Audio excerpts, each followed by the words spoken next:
Hai, kita kembali lagi dengan Ready to Ramadan bersama HIP.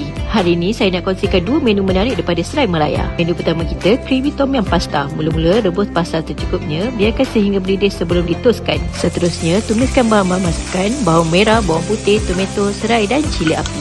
Kacaukan seketika. Tambahkan akar ketumbar, biarkan masakan lebih wangi. Seterusnya, masukkan paste tom yum dan gaul dengan bahan tumisan. Masukkan lauk ikut sukatan masing-masing. Kalau ada yang tak makan seafood, boleh juga gantikan dengan ayam. Masukkan cookie cream supaya masakan lebih pekat dan berlemak. Biarkan mendidih seketika.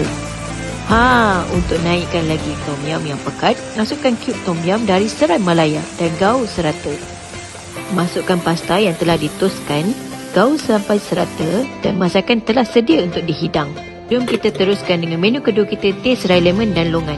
Mudah je cara penyediaan, hanya koyakkan pack, masukkan teh uncang, masukkan air panas. Anda boleh masukkan lemon, daun pudina, longan dan ais krim soda.